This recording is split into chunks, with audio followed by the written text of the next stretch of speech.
भगवान की आचार्य देव श्री ब्रह्मसर जी महाराज की अहिंसा में विस्तृत धर्म की जीवने परम पूज्य आचार्य श्री ईश्वर विहर सर जी गुरुदेव की समस्त आचार्य सभी की मानव आचार्य कुंद स्वामी महाराज समय सार नामक ग्रंथ में उनसे पूछा गया कि दुनिया में सारे ब्रह्मांड में सबसे सुंदर चीज कौन सी है? सबसे सुंदर चीज कौन सी है?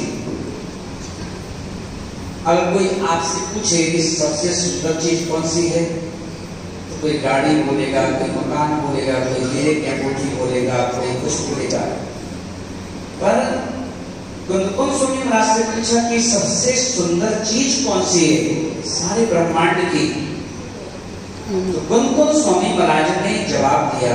क्या जवाब दिया? हाजो उन्होंने जवाब दिया, बोलो सबथ सुंदरो लोई। और कि सबसे सुंदर वस्तु यदि कोई है तो वो हमारी आत्मा है। किसकी आत्मा? हमारी आत्मा। इतना सुंदर शब्द है। अगर मैं कहूंगा कि मेरी आत्मा, आप कहेंगे मेरी आत्मा। ये मेरी आत्मा तेरी आत्मा नहीं है, तेरी आत्मा मेरी आत्मा नहीं है, और मेरी आत्मा हर व्यक्ति की आत्मा से सुंदर कोई दूसरी चीज नहीं।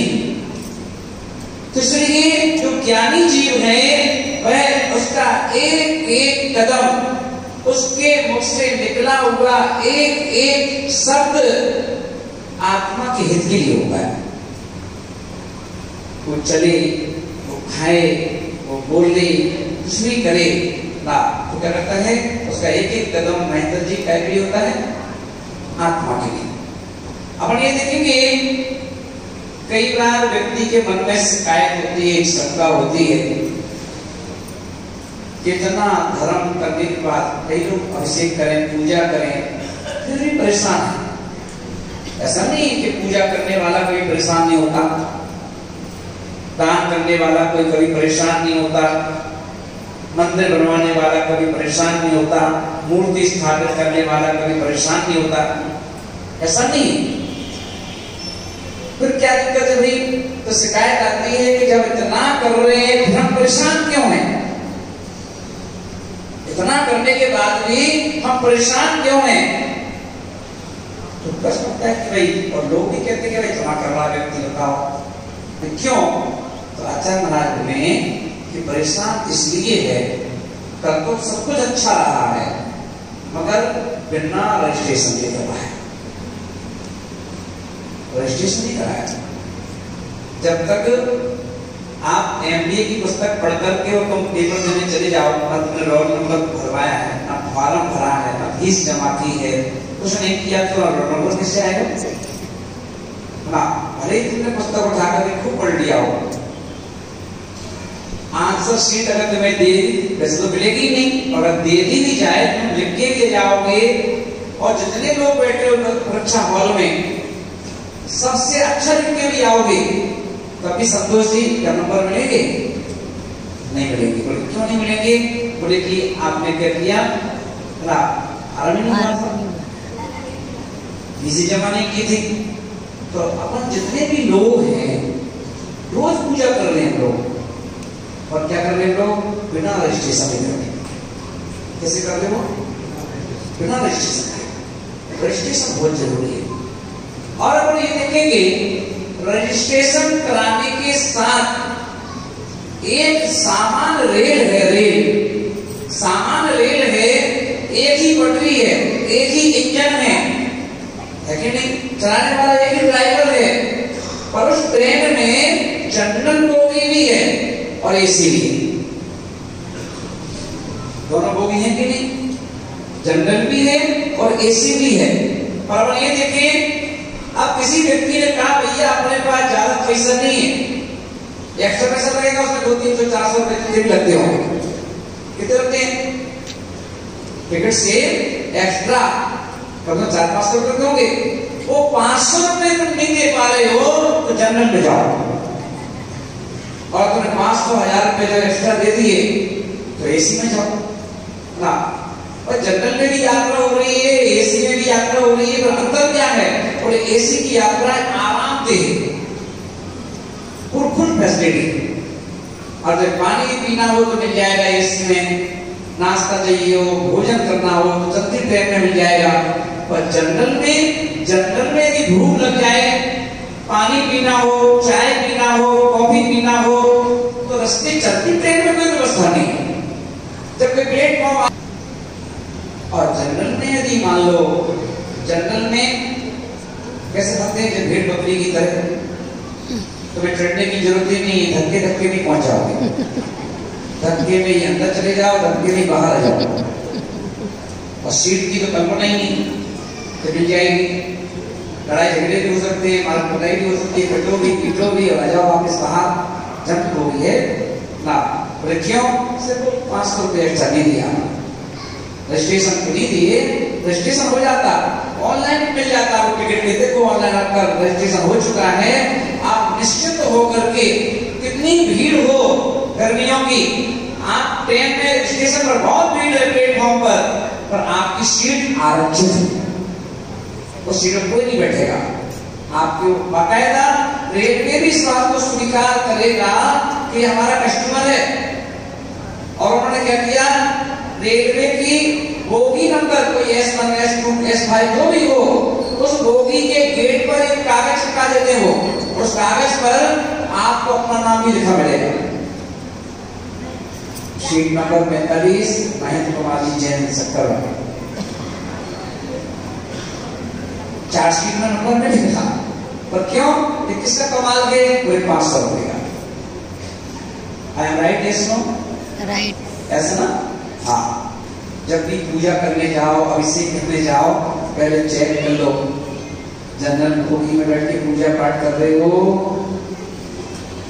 रजिस्ट्रेशन करा के पूजा पाठ कर। अब जनरल बोगी में देखो कितने अच्छे कपड़े पहन के जाओ, महिला अच्छे लहंगा नगड़ा पहन के जाए, स्वामी की करधानी पहन के जाए, तो जनरल तो जनरल ही है। तो तुम्हारी शकल सुंदर देख करके, अच्छे कपड़े देख करके ऐसा थोड़ी ना है कि जनरल बोगी में सारी रोड से चेंज हो जाएगी, तो कोई भी रहेगी ना। ऐसी जनरल बोगी में बैठ करके आप कितनी सुंदर पूजा पाठ कर लो, कितनी शांति धारा कर लो, कितना ही कुछ भी कर लो, पर नंबर उतने नहीं मिलेंगे। और एक व्यक्ति ने क्या किया, रजिस्ट्रेशन करा करके और फिर पूजा पाठ की। तुमने 2 घंटे पूजा की और रजिस्ट्रेशन वाले ने 15 मिनट पूजा की, तो 15 मिनट में वो कमा लेगा तो तुम महीनों से कमा पाए। इतना अंतर है रजिस्ट्रेशन करा। आज अपन देखें महाभारत, आज की डेट में अपन देखेंगे, बताओ महावीर कितने हुए? 1 के 2 4 5 कितने हुए? 1। बोलो बोलो। 1 ही हुए ना? आदिनाथ, शंकर प्रभु सब एक ही हुए कि नहीं हुए? हम सब लोग सरकारी आंकड़े के अनुसार 45 लाख जैन हैं। कितने जैन हैं? 45 लाख जैन हैं, और 45 लाख जैन वो भी सब बटे हुए, कोई मंदिर के नाम पर, कोई संतों के नाम पर, कोई जाति के नाम पर, कोई ग्रंथों के नाम पर, कोई पंथों के नाम पर, सब बटे हुए नहीं बटे हुए। इसका मतलब क्या होगा कि महावीर का भक्त कभी बटा हुआ हो सकता है क्या? राम का भक्त बटा हुआ हो सकता है क्या? हनुमान का भक्त बटा हुआ हो सकता है क्या? नहीं हो सकता। जो भगवान थे उन्होंने सबको गले लगाया, सबको अपना बनाया। और अपन लोग क्या करते हैं, अपन के अंदर अंधा बांटे रेवड़ी और चीन चीन के दे। हमारी स्थिति कैसी हो गई? और अंधों व्यक्ति की तरह हो गई कि हम लोग रेवड़ी, किसी संत को चौका लगाना चाहते तो शकल देख के, किसी को हार देना चाहते तो शकल देख करके, हम किसी का बिहार करना चाहते तो शकल देख करके, सारे काम से कर रहे हो नहीं कर रहे हो, इसका मतलब रजिस्ट्रेशन नहीं है आपका। जनरल बोगी की टीम है, क्या की टीम है? हाँ, आज मैंने कल भी कहा था, जितने विवाद आज की डेट में शादी पार्टी में नहीं है, उतने ज्यादा विवाद हमारे मंदिर की देवी के अंदर है। जैसे ये मंदिर के अंदर प्रवेश करते हैं, वहां पर दुनिया के संकल्प विकल्प हमको घेर लेते हैं, बहुत सारे संकल्प विकल्प घेर लेते हैं ना। मंदिर में प्रवेश करोगे तो तुरंत क्या होगा? मैं 20 पंथी हूँ, मैं 13 पंथी हूँ, मैं फलाना पंथी हूँ, कोई कह रहा है निश्चय लेने वाला हूँ, मैं फलाने वाला हूँ ना। महावीर स्वामी मुस्कुराते सब हटके हो बेटा, सब जाओगे, सब गड्ढे में जाओगे। बोले जब तक तुमने प्रभु का हाथ पकड़ा है, देखिए हाथ जोड़ो, बोलो मैन, बोलो मैन, और एक परफेक्ट परफेक्टनेस हो जिस व्यक्ति के अंदर, कंप्लीट मैन। तो कौन सा हो गया? बोलो कंप्लीट मैन। और एक मैन हो गया। आप सब मैन तो हैं, पर कंप्लीट बनना है। और जितने भगवान हैं, राम हो, हनुमान हो, महावीर हो, आदिनाथ हो, ये सब कंप्लीट मैन है।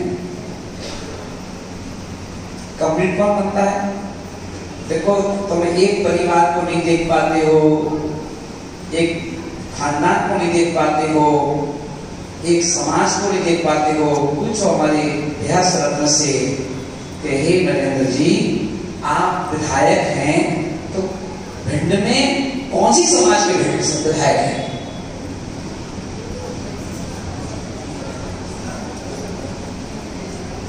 आप भले जाति से कुशवाहा हैं, मगर आप ये बताएं विधायक का पद जो है वो किसके लिए है? कुशवाहा जी के लिए है क्या? ब्राह्मण के लिए है क्या? भिंड नगर में रहने वाला प्रत्येक समाज का व्यक्ति, चाहे वो हिंदू हो, मुस्लिम हो, सिख हो, ईसाई हो, जैन हो, शर्मा हो, वर्मा हो, जाट हो, गुर्जर हो, ठाकुर हो, किसी भी जाति का हो, विधायक है, विधायक है। और इस सबके साथ मिलकर रहना पड़ेगा, सबके बारे में सोचना पड़ेगा। विधायक नहीं चुनती है ना, विधायक चुनने के लिए संपूर्ण समाज ने मिलकर के वोट डालती है। जब वोट डालते हैं तो पता चला कि हमारे नरेंद्र जी विधायक बनकर के फिर वापस आ गए। तो सोचो, एक विधायक हुआ, एक सांसद हुआ। सांसद भले ही एक शहर का हो, और यदि इसको मंत्री बना दिया जाता है तो पूरे, अगर एमपी का है, पूरे एमपी के बारे में सोचना पड़ेगा, पूरे एमपी के बारे में। और सांसद है तो पूरे संभाग के बारे में सोचना पड़ेगा। तो सोचो, जब सांसद की सोच को इतना बड़ा करना पड़ता है, मंत्री की सोच को इतना बड़ा करना पड़ता है, और अब तुम्हारा लक्ष्य भगवान बनने का है, तो तुम्हारी सोच कितनी बड़ी करना पड़ेगी, कितनी बड़ी सोच करना पड़ेगी। क्या आप छोटे छोटे पद पर, अगर आपको छोटा सा पद दे दिया है, आप सोचते हो कि हमें पास सब कुछ है, भगवान बनना है, तो संकल्प विकल्पों को क्या करना पड़ेगा? अपनी डिक्शनरी से स्किप करना पड़ेगा, स्किप। क्योंकि बोलो 9 चीजें तो हैं जो हमको भटकाती हैं। राकेश, एक बार जोरदार ताली बजाओ, मैं राकेश भैया। जो आज अपन देख रहे हो, ये ऋषभ सत्संग भवन, अगर बेहद सागर जी महाराज ने कृष्ण की भूमिका निभाई, तो हमारे राकेश जी ने अर्जुन की भूमिका निभाई। सबकी सुनते रहे, सुनते सुनते बेचारे कान भी कमजोर पड़ गए, और उन्होंने हिम्मत नहीं हारी, और लगे रहे, और आज इतना कर दिया। आज फिर बोल रहे थे, आप श्री कृष्ण हो, आप ध्यान नहीं दो तो कौन देगा इसको, और आगे बढ़ाओ, और आगे बढ़ाओ, मैं चिंता मत करो, मैं हूं ना। कहने का देखिए, किसी भी चीज में आपको ऊपर ऊंचाइयों पर पहुंचना है, ऊंचाइयों पर पहुंचना है, तो सारे संकल्प विकल्पों को खत्म करना पड़ेगा। इसलिए हम देखेंगे, हम लोग कंप्लीट में नहीं है, सिर्फ मैन बन के रह गए। क्या बन के रह गए लोग? के रह गए। आज की डेट में नरेंद्र जी, पहले के समय में साधु बनाते थे मनोज, तो साधु की शक्ल नहीं देखी जाती थी। पहले देखा जाता था साधु के हाथ में बिच्छी, साधु के हाथ में कमंडल, दिगंबर भेष, और ये देख करके समाज भागते, अरे महाराज जी आ रहे हैं, संत आ रहे हैं, लोग अपने आप भागते थे।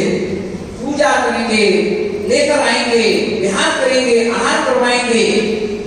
और आज सही बताना, दिल पे हाथ रख करके पता चल जाए कि साथ बुला रहे,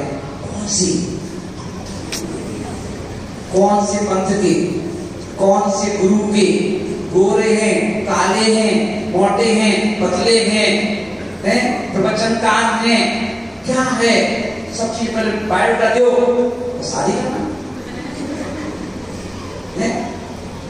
जब बायोडाटा पूरा मिल जाए तब जाके मेरा मन मिलता है कि अब चलते हैं महाराज, चलो ना। अच्छा ना बोले घर में बैठे रहो ना, घर में बैठे रहो, कुछ होने वाला नहीं। कितना ही ग्रंथ पढ़ लेना, कितना ही धर्म कर लेना, कितना ही दान कर लेना, ना कुछ होने वाला नहीं। कैसी दृष्टि चाहिए, ऐसी निर्देश दृष्टि चाहिए, निर्देश दृष्टि, ऐसी दृष्टि चाहिए ना। 24 की लगी हुई है चारों तरफ, सभी तीर्थंकरों का अलग अलग काल था। उन दो तीर्थंकरों के बीच में बहुत समय काल था, पर फिर भी उन 24 भगवानों को जब एक हॉल में बिठा देते हैं तो एक दृष्टि से दर्शन करते हैं कि वही भगवान आदिनाथ से लेकर के महावीर तक, तो उन्हें पूर्ण हो जाता है। और यदि एक तीर्थंकर और दूसरे तीर्थंकर में भी अगर तुमने हल्का सा भी अंतर डाल दिया तो जन्म बल अप्राण दोष हो जाता है समय दर्शन में। राष्ट्रपति होता है, अपन भगवान में ऐसे करते हो। जब तक वेदी में आपकी खुद की मूर्ति नहीं थी तब तक मंदिर के सभी भगवानों के प्रति आस्था होती है, पर जिस दिन से तुमने एक मूर्ति पैसा देकर के भगवान बनवा करके विराजमान कर दिया, उस दिन से मंदिर की सभी मूर्तियां पराई हो जाती हैं, जब अपनी मूर्ति वही दिखाई देती है। यदि हम मंदिर में प्रवेश भी करेंगे तो उसी वेदी की तरफ कदम बढ़ेंगे जहां पर हमारी मूर्ति रखी होगी और खुशी होगी। और महाराज को कह भी नहीं, महाराज अपनी मूर्ति अपन ने रखवाई थी। अरे ज्ञानी जी, तो पैसे से मूर्ति खरीद सकता है, पैसे से क्या खरीद सकता है? मूर्ति खरीद सकता है, भगवान को नहीं। और जिस समय तूने मूर्ति खरीदी थी वो तेरे जेब के पैसे थे, तो मूर्ति पंच कल्याणक के मंच पर पहुंच करके गुरुओं के हाथों में आकर और गुरु ने अपने मुख से उस मूर्ति के कान में सूर्य मंत्र दे दिया। उस दिन से वो मूर्ति, तेरी मूर्ति जो थी अब वो खत्म हो गई, अब वो आज से भगवान बन गए। और भगवान पर्टिकुलर एक व्यक्ति के नहीं होते, भगवान संपूर्ण समाज के होते। सभी लोगों को अधिकार होता है उस मूर्ति की पूजा करने का, और मूर्ति को अधिकार होता है सब लोगों को आशीर्वाद देने का। भगवान इस जमाना 5 प्रकार के मिथ्यात्व में एक मिथ्यात्व अज्ञानता है। पहले हमें उस अज्ञानता को अपने जीवन से अलग करना है, उस अज्ञानता को अलग करके अज्ञानता को स्किप करना है। जब तक हम अज्ञानता को स्किप नहीं करेंगे, जब तक हम अपनी आत्मा का कल्याण कैसे करेंगे? हम भीड़ का हिस्सा तो हो सकते हैं, आप कितनी पूजा कर लो, क्या होगा? आचरण में क्या करना? बिल्कुल निर्मल मन ही तीर्थ, मैंने कल कहा था ना, सबसे बड़ा तीर्थ निर्मल मन। सबसे बड़ा तीर्थ निर्मल मन। निर्मल मन। मन निर्मल होना चाहिए। आदिनाथ के पास बैठो तो निर्मल मन, अजितनाथ के पास बैठो तो निर्मल मन, किसी भी महाराज के पास बैठो तो निर्मल मन। अगर तुम्हारे दिमाग में तुमने दिमाग की उपज लगाना चालू की, होशियारी दिखाई, फिर गड़बड़ हो गई। होशियारी नहीं चलती धर्म के क्षेत्र में, होशियारी नहीं चलती। यहाँ तो कहा जाता है आंख बंद करके रखो, मुंह बंद करके। होशियार की कीमत कुछ नहीं होती, वो हमेशा मुंह की खाते। और हाँ आज आप सही कह रहे हो, एक घटना सुनाऊं मैं, तो सुनाओ घटना सुनाए कहो तो मैं आपको सुना क्या। उन्होंने जंगल का एक किस्सा सुनाया कि जंगल में एक शेरनी और शेर आपस में बातें कर रहे थे गुफा में बैठकर। एक शेर और एक शेरनी आपस में बातचीत चल रही होगी, उनकी भी अपनी भाषा में बैठे थे। तो एक सियार जो होता है वो शेर का हमेशा एंटी होता है। सियार बहुत चालाक होता है, शरीर में बलवान नहीं होता पर दिमाग में बड़ा शक्तिशाली होता है और छेड़ता रहता है। शेर को कोई छेड़ता है तो सियार छेड़ता है। एक सियार ने देखा कि शेर और शेरनी दोनों बैठे हैं गुफा में, तो उसने सोचा कि मौका अच्छा है छेड़ने का। बाहर से उसने आवाज लगाई शेर के लिए, तो जंगल के राजा मेरी पत्नी के पल्लू में छुपा बैठा है, हिम्मत तो बाहर आ।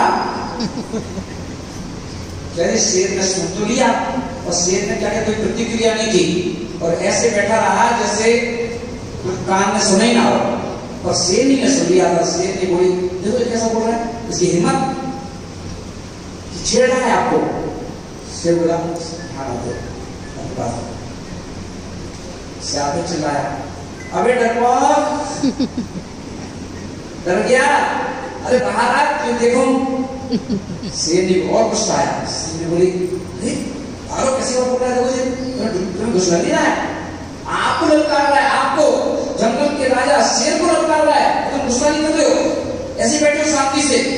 शेर बोला चुप रहे भगवान, अरे समझती नहीं है, बैठ जा शांति से। थोड़ी देर बाद सियार फिर चिल्लाया अबे दोनों के दोनों डर गए, चुप के बैठ रहे हो। शेर नहीं खड़ी हो गई। शेर ने बोली तुम्हें तो सहा नहीं रहा पर हम नहीं छोड़ेंगे। और शेर ने सीधे डाई मारी बाहर, सियार भागा। सियार दिखाई मत करने की, सियार भागा, जान बचा कर आगे आगे आगे, पीछे शेर आगे सियार, भागते भागते जान बचा कर बेचारा एक पाइप पड़ा था, पाइप जंगल में, तो पाइप घुस गया। अब इतनी गुस्से में थी शेरनी कि वो भी पाइप में घुस गई और आधी घुस गई। सियार लौट के आया, बड़ी होशियार बन गई और फंसी थी आधी, बड़ी होशियार बन गई थी। डंडा पड़ा था वहां पर, उसने जितना हिस्सा बाहर निकाला पिटाई की और पीठ पाट कर दिखा दिया होशियार। और जैसे तैसे निकल करके उतारी वापस आई शेर के पास शिकायत की। देखो उसकी इतनी हिम्मत कि उसने आज मुझे ये हाल कर दिया। पूरी स्टोरी सुनाई उसने। शेर बोला कोई बात नहीं, बैठा मैं तो सोच रही यदि सुनोगे तो तुम भागोगे उस शेर के पीछे। अरे पागल तो समझती नहीं है, जो तेरे साथ आज हुआ है ना ऐसा मेरे साथ कई बार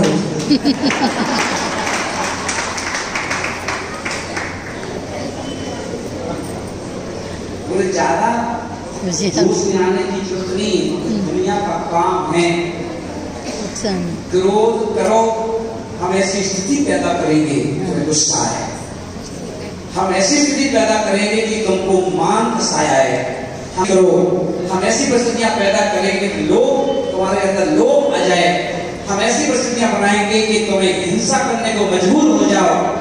हम देखते हैं हमारी माताएं अपन कहते हम हिंसा नहीं करते, पर फ्रिज होता है ना, फ्रिज गर्मियों में जिसका आइसक्रीम खाते हो और उस फ्रिज में कभी भी कॉकरोच हो जाते हैं तो डर लगता है कॉकरोच हो गए, तो आप क्या करते हो बाजार से हीट ला करके उसमें छोड़ देते हो और मर जाते हैं वो, और धीरे से निकाला 4-5 लेके आते बाहर।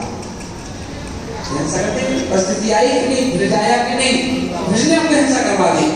तो परिस्थितियां ऐसी बनेगी कि आप हिंसा भी करोगे, झूठ भी बोलोगे, चोरी भी करोगे, कुशीर भी करोगे, परिग्रह भी रख लोगे, बस संसार बढ़ गया। क्या बढ़ गया विनोद जी, क्या बढ़ गया? संसार। संत के चरण मात्र पकड़ने से आज तक कोई भगवान नहीं बना। भगवान के चरणों को पकड़ के कोई आज तक भगवान नहीं बना। और राम की पूजा करनी है तो राम के आचरण को भी पकड़ लो। महावीर की पूजा करनी है तो महावीर के आचरण को भी पकड़ लो।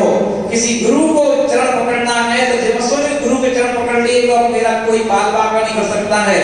कर्म कहता बेटा कितने गुरु के भक्तों को नरक ले गए।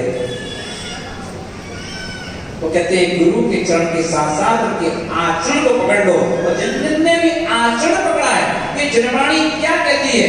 ये जिनवाणी भी गुरु है, जिनवाणी भी मेंटर की भूमिका निभाती है। ये कहती है इसको पढ़ो और पढ़ करके अपने जीवन में परिवर्तन करो। मात्र पढ़ना नहीं है, मात्र पढ़ना नहीं है। कई लोग थिंकिंग हो गई कि हम सिर्फ शास्त्र पढ़ते रहेंगे, शास्त्र पढ़ते रहेंगे, शास्त्र पढ़ते रहेंगे तो हमारा कल्याण हो जाएगा। नहीं, एक अक्षर सम्यक ज्ञान के रूप में अगर एक अक्षर भी हो गया, एक अक्षर का ज्ञान हो गया, एक अक्षर आपकी जिंदगी बदल देगा। एक मुनिराज जिनका नाम शिव कोटि आचार्य महाराज था, क्या नाम था? शिवभूति, शिवभूति मुनिराज। मुनिराज थे नरेंद्र जी, और ऐसे मुनिराज थे कि उनको ज्ञान नहीं था, क्योंकि उनका क्षयोत्सव नहीं था, ज्ञानावरणी का उनका उद्देश्य रहा था। उनको नमोकार मंत्र भी नहीं आता था। हम सबको बच्चे बच्चे को आता है, नमो वरिहंताणम, नमो सिद्धाणम, नमो आयरियाणम, नमो उपध्यायणम, नमो लोहे सप्तसाहुणम। और मुनिराज को नहीं आता था, वो दुखी होते थे। बच्चे सुनाते थे नमोकार मंत्र और उनको आता नहीं था, बेचारे रोते थे, दुखी होते थे। और गुरु के पास जाके बोले कि महाराज मेरा कल्याण कैसे होगा, मुझे तो नमोकार मंत्र भी याद नहीं है। पर कहते ना भद्र जीव हो, भद्र परिणामी जीव कोई होए तो गुरु उसके लिए समर्पित हो जाते हैं। गुरु के सामने कोई होशियार न बनो। गुरु के सामने होशियार बनोगे, गुरु छोड़ देते हैं, ठीक है तुम होशियारी कर लो पहले। भद्रता, भद्रता के साथ गुरु के सामने जाओ। गुरु के सामने भद्रता के साथ गए, रोने लगे, मुझे तो नमोकार मंत्र याद नहीं होता है। 12 साल हो गए याद करते करते, आज तक कितने साल? 12 साल में 5 पद याद नहीं हो गए नमोकार मंत्र के। तेरा कल्याण कैसे होगा? गुरु बोले कोई बात नहीं, छोड़ो नमोकार मंत्र को, छोटा छोटा सा मंत्र देते हैं हमको, तुष्मास भिन्नम। क्या बोल दिया? तुष्मास भिन्नम। तुष और मास, दाल को मास कहते हैं और उसको छिलका कहते हैं। और जैसे छिलका अलग है, दाल अलग है, ऐसे ही आत्मा अलग है और शरीर अलग है। ये भेद विज्ञान तुम्हें अगर पता चल जाए तुम्हारा कल्याण हो जाएगा। तो इतना मंत्र याद कर लो, उस मास भिन्नम, आत्मा अलग है, शरीर अलग है, दाल अलग है, छिलका अलग है।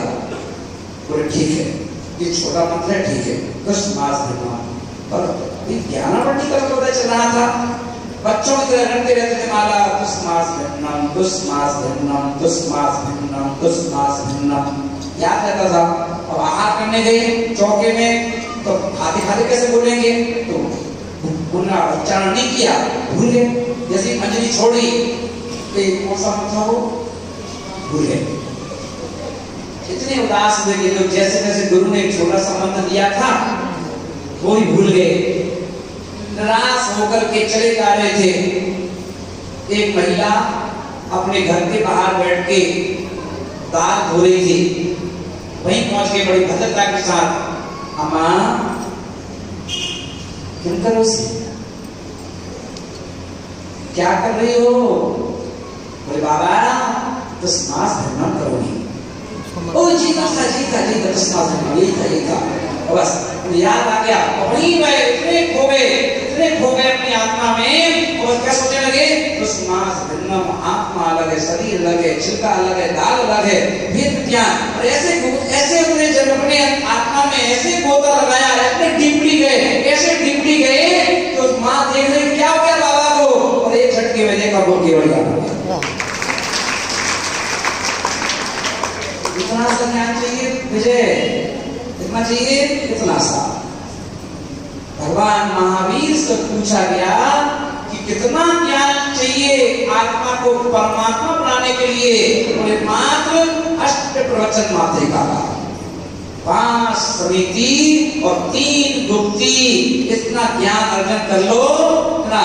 नीचे देख के चलना जब तक सांसें हैं, नीचे देख के चलना जब तक सांसें हैं, हित मित प्रिय वचन बोलना, जब भी बोलो हित मित प्रिय वचन बोलना, दिन में सोच करके देख करके खाना, और जब भी कोई सामान रखो उठाओ देख करके, देख भाल करके, जीव हिंसा ना हो ऐसे उठा के रखना।